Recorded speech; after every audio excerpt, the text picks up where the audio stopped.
Hey Track Gang, what's going on in this week's episode of the Boeville in Newtown? Well, it's right over here.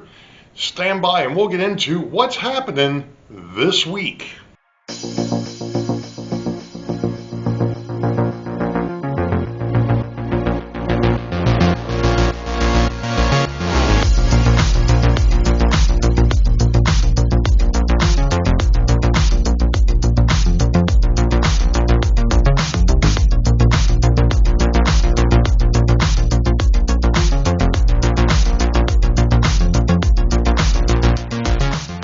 Afternoon Track Gang, it happens to be March the 4th of 2023. This is episode 8 for 2023 and part 3 of the Central Valley Model Works Kitbash, Bridge Kitbash. I just got back from Home Depot and I bought a piece of, or actually two pieces of U-channel. Probably not going to need the second one, but I've got plenty of it. I was just looking at the bridge. I've got the bridge girder sitting over here on the table. And, yeah. I've got to figure out which way I want to go with this. Because really, in reality, with this U-channel, I could do it one of two ways. I could either use it in that direction, or I could use it in that direction. I'm thinking that if I try and do it from the top down, I'm not going to have a whole lot of material left.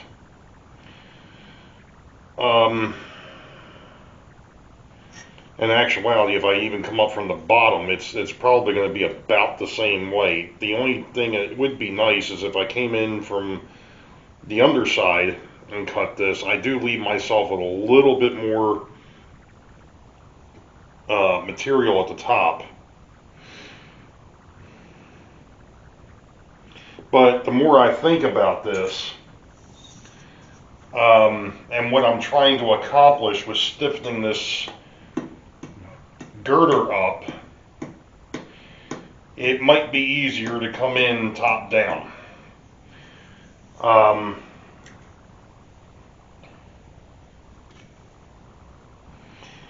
Because it's going to give me, I think it's going to give me a little bit more strength, and it's going to give me a little bit more material at the bottom of this. In reality, no, that's not gonna do it. I am going to be better off coming up from underneath. The reason being, let me back up a minute. One of the things that I remember Tony Custer talking about when he was building a deck girder bridge, to which I've got something very similar on the interurban up on the upper level. He had bought the same thing and actually had it to where it was on the platform on either side. So it was resting on basically on the bridge piers. And literally with that bridge, he was building bents underneath to hold the bridge up. Well, with the piece of aluminum, the bends didn't matter because this is not going to bend. I mean, it doesn't matter. I mean, this is 4 foot long and it's not moving. So if I go that route and come in from underneath, I think that's going to actually be the better way to go.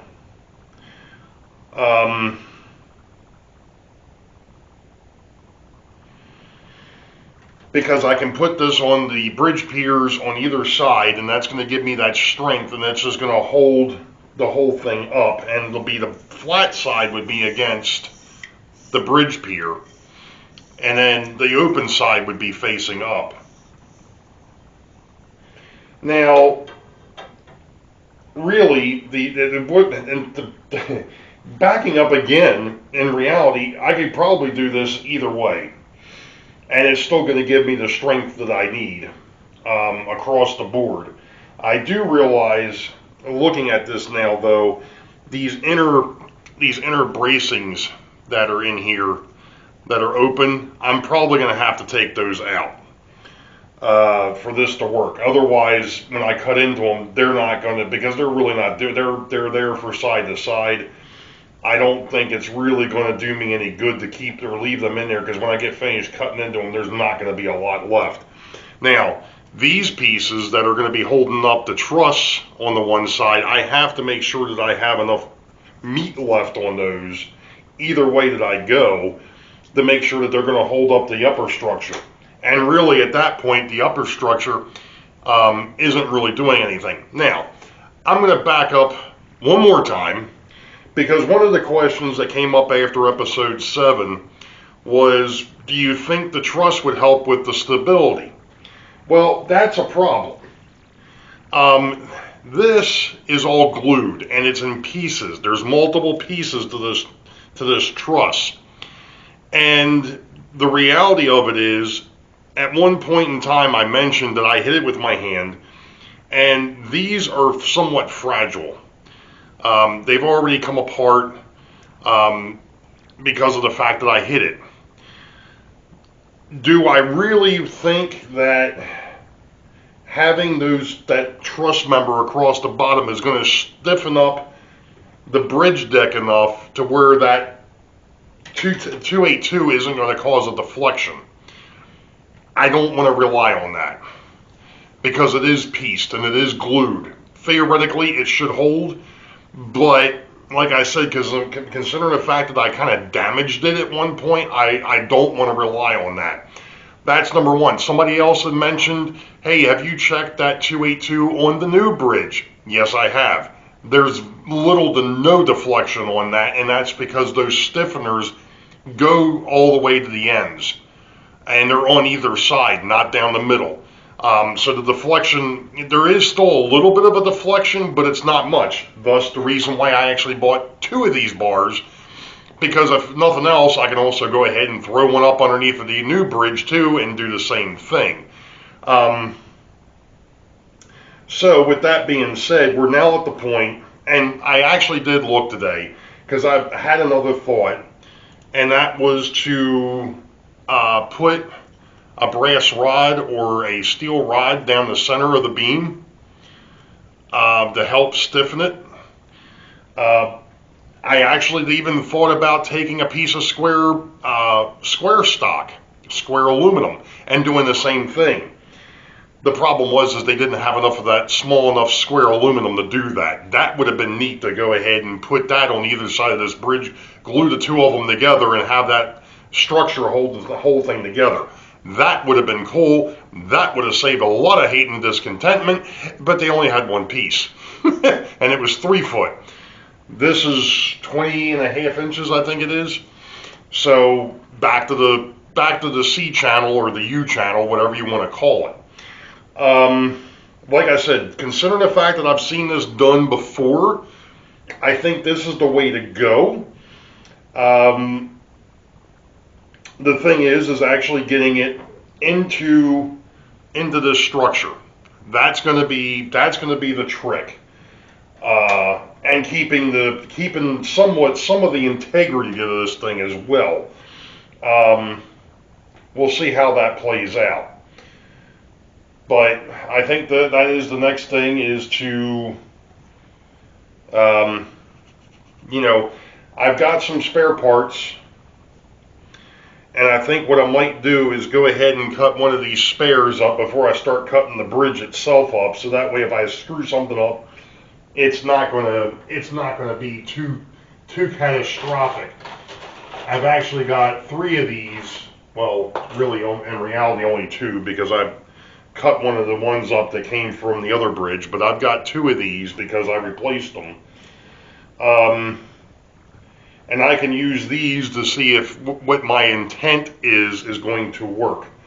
So the next step here is to go ahead and get myself a saw and cut this down, and we'll go from there. So We'll be back. Alright, gang. Well, daggone it. I wanted to get the camera to charge, and when I turned on the battery pack, the light came on. Anyway, I've kind of made a little bit of a mess.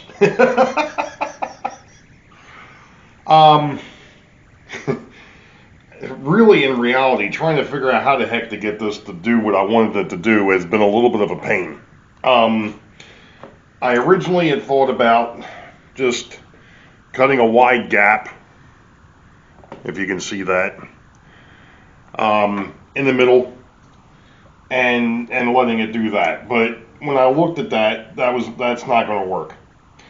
So then I came up with the idea of creating a slot or a pair of slots and just have the joist go across like that.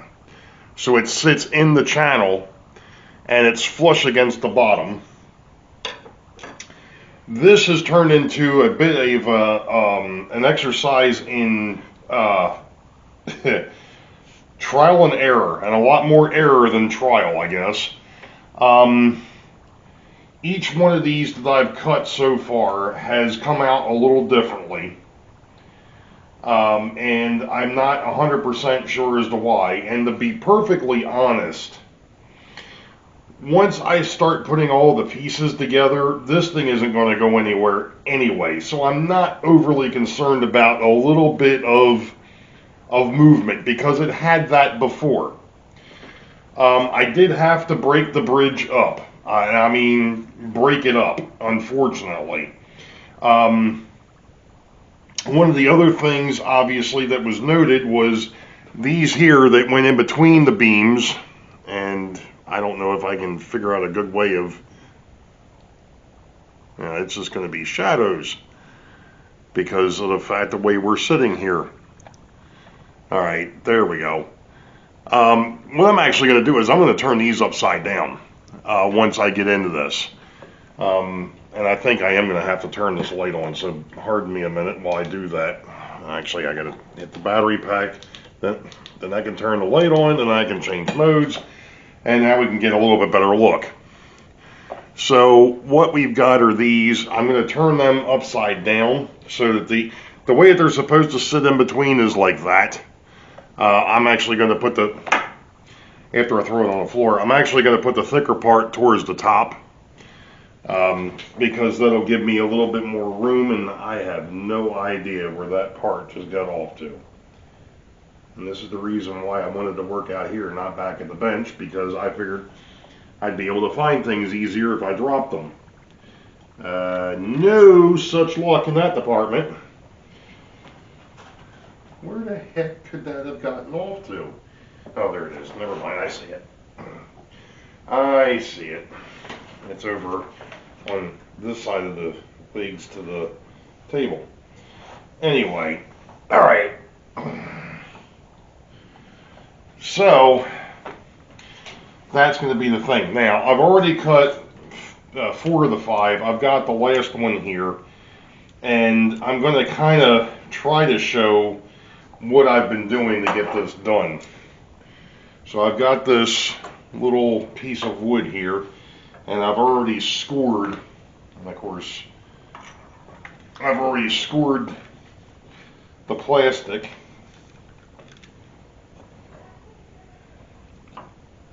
So I can have something to line up against, or know where the cut's supposed to be. So we're just going to make a line.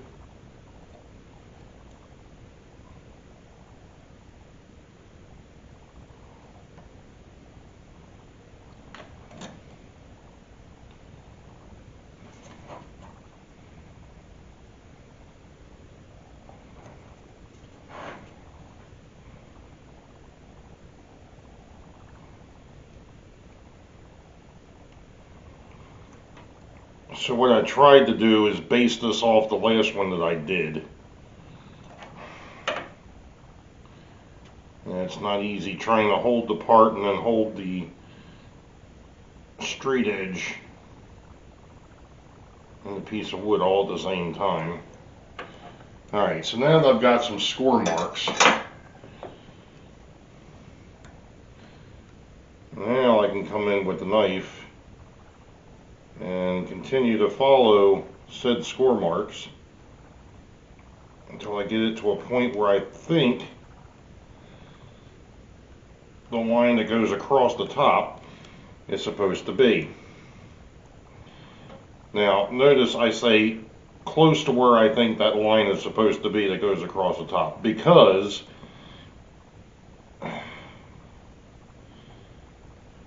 and this is some heavy plastic, let me tell you.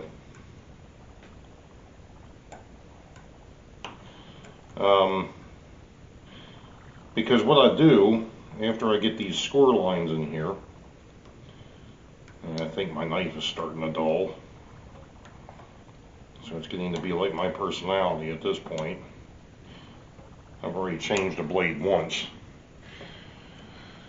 Now what I do is I get my straight edge again,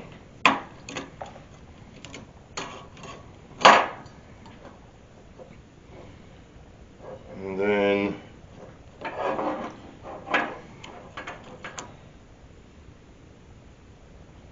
I know about where I want that line to come across the top. This hasn't been overly critical. Why is that? Well, because I'm going ahead and doing this, but then I'm coming back with a square file and actually opening the gap, so to speak. Now, if I did this right, which I just noticed I didn't get through where I needed to be, it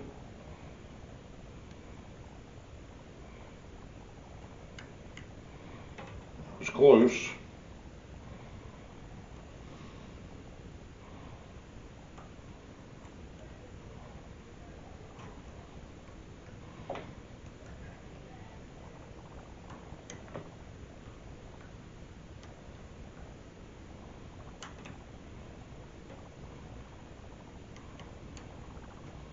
Alright,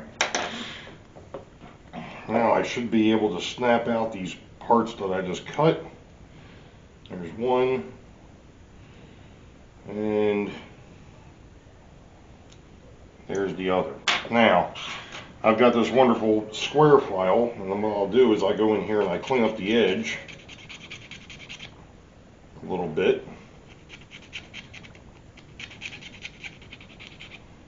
On both.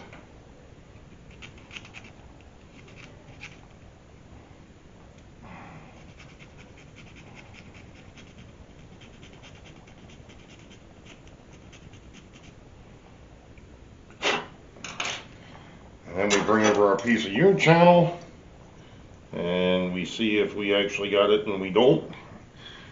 This one side is too short.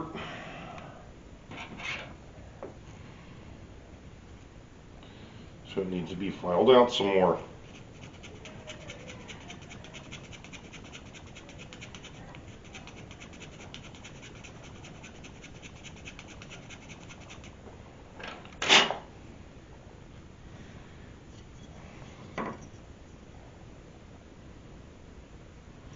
Actually, it looks like I need to file out the other side too.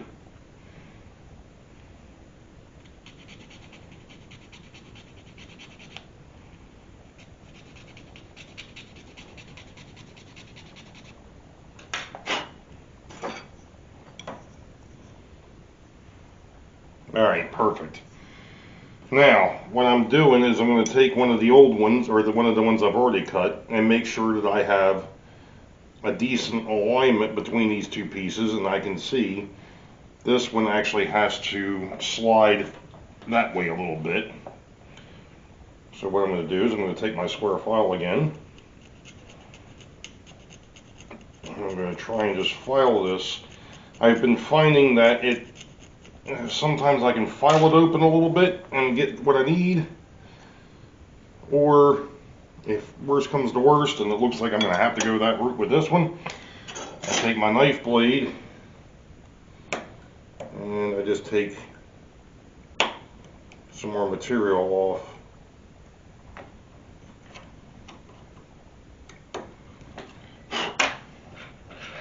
And then of course come back and clean it up with the file.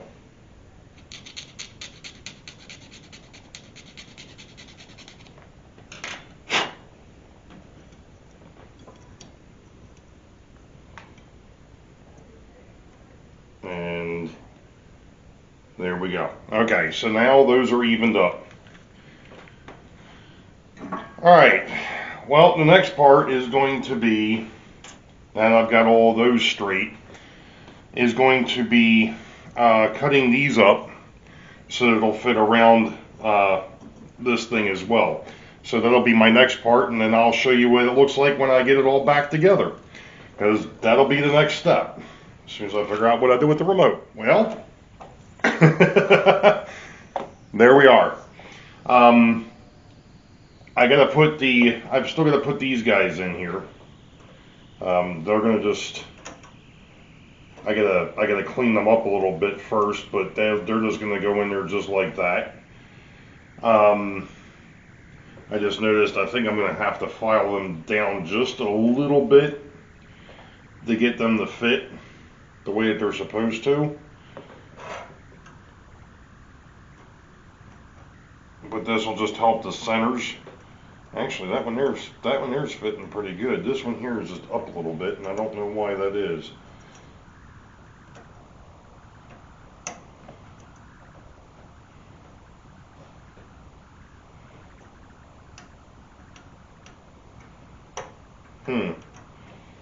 Fascinating.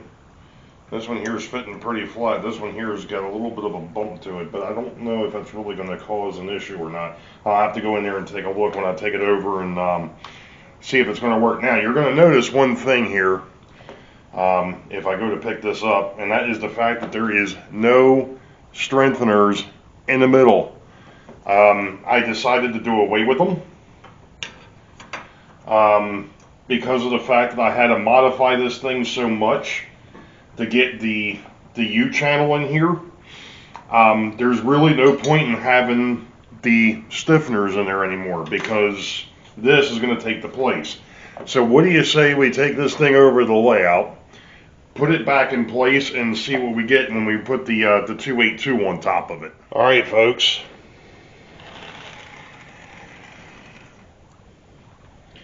no deflection, no sag, no nothing. That's what I wanted to see. I'm quite pleased with that result. Now, since we're standing here and somebody had asked about the rear bridge as to whether it had the same issue, since we've got the 282 sitting over here, provided of course I can get the daggone thing on the track, I can get the locomotive on. I'm having issues getting the tender on, and I'm still not on.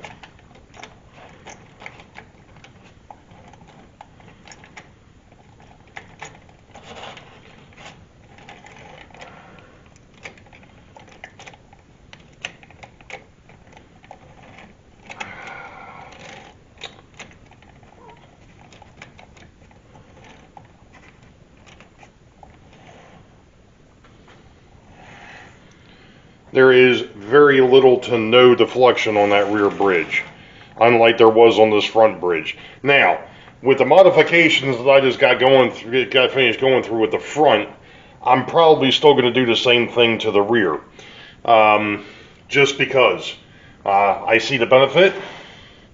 So I'm going to do the same thing with that one. That one I think is going to be just a tad bit easier, but we'll see.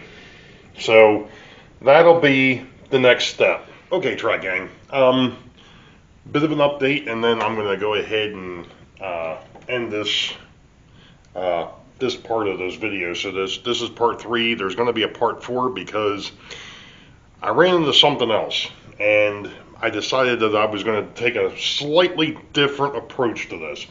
Anyway, let's swing over here to the layout, because what I did is this bridge is now one piece. I've bit the bullet and just decided that it was going to be better that the two of them be attached. So that's what I've done, because I figured out with because I've already started working on it, I kind of got ahead. I found out that working on the truss, it was going to be better that this was one piece. So anyway, there we go. I'm not going to put the track back on it at the moment, because I've got to take this back over to the table and do some work on it, because of the, like I said, for the truss. So when I'm taking a different approach to that as well, I'm going to show that once we get into that part. And I've decided I'm not going to glue it to the base. Originally, I had thought about gluing it to the bridge girder itself, but the more I've messed with it, the more I've played with it, I realized that that's probably not the way to go, that it would be better that it would be removable from here. So that's a good thing. I can go ahead and leave these in place once I get the truss rebuilt, and I can just take the truss off and put it somewhere safe, so I'm not, beating it with my hands and so on and so forth every time I come over here to do work, because there's still plenty of work to be done over here. So that is going to be part 4, is going to be rebuilding the truss, and I'm going to swing back up here. And like I said, that's going to do it for this episode. So you all know the deal. Wait for the highball. Green tracks ahead. We'll catch you all next time. Be safe. God bless. We will see ya.